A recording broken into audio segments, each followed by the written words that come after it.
Hi, my name is Grizel Jure, and I chose the famous photographer Imogen Cunningham. I chose her because her work is minimalistic and aesthetically pleasing.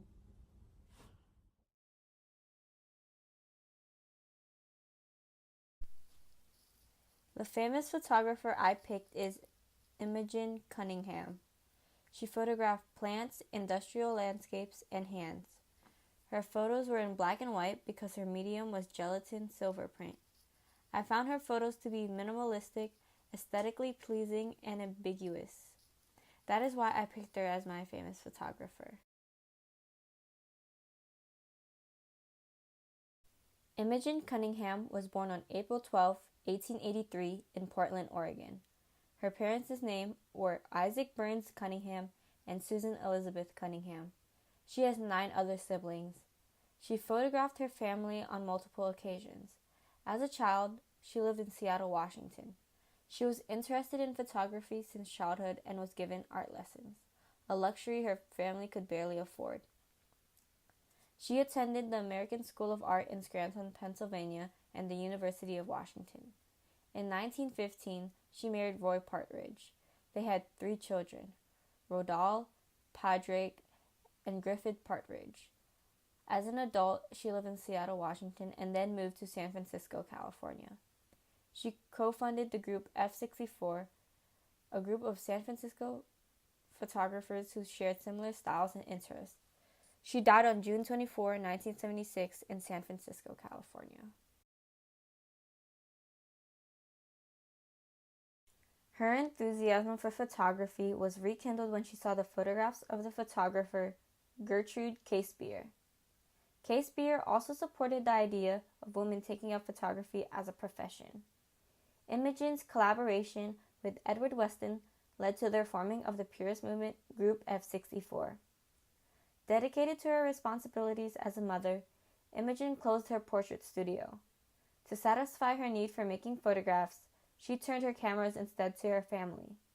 Her style of photography is sensitive portraits rather than photojournalistic records.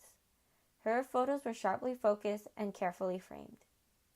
She completed working on her assignment, which aimed to describe ways to increase the pace of printing, generate sepia tones, and bring advancements in the lucidity of highlight tones. She described a new method of making platinum photographs using lead chemistry and brown toning them. Once she was back in Seattle, Cunningham opened a photography studio and began to be noticed for her work. She had shows at prestigious galleries and academies in New York and had a grouping of her photos published in a major magazine.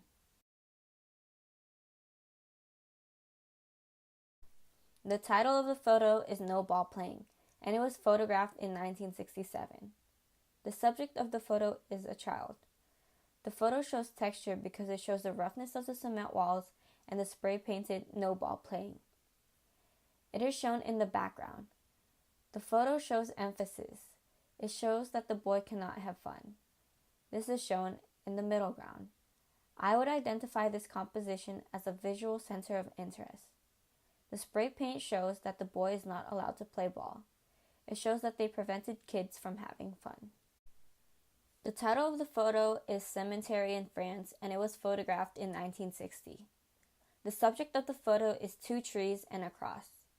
The photo shows shape because the tree makes a semicircle shape. It is shown in the middle ground.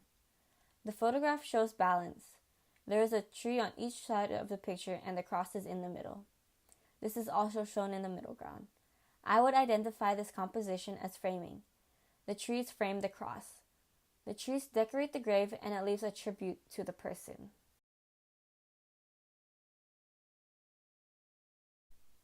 Imogen once said, "Photography began for me with people no matter what interest I have given other things.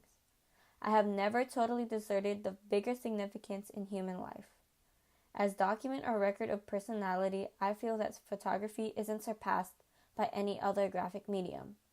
She also said, "I still feel that my interest in photography has something to do with the aesthetic, and that there should be a little beauty in everything." Richard Lorenz once said, "Cunningham's work of the late 1920s presents a strong case for her position as the most independently sophisticated and experimental photographer at work on the West Coast. I think her work is aesthetically pleasing and ambiguous. It is minimalistic and straightforward. Her photos can be interpreted in many ways.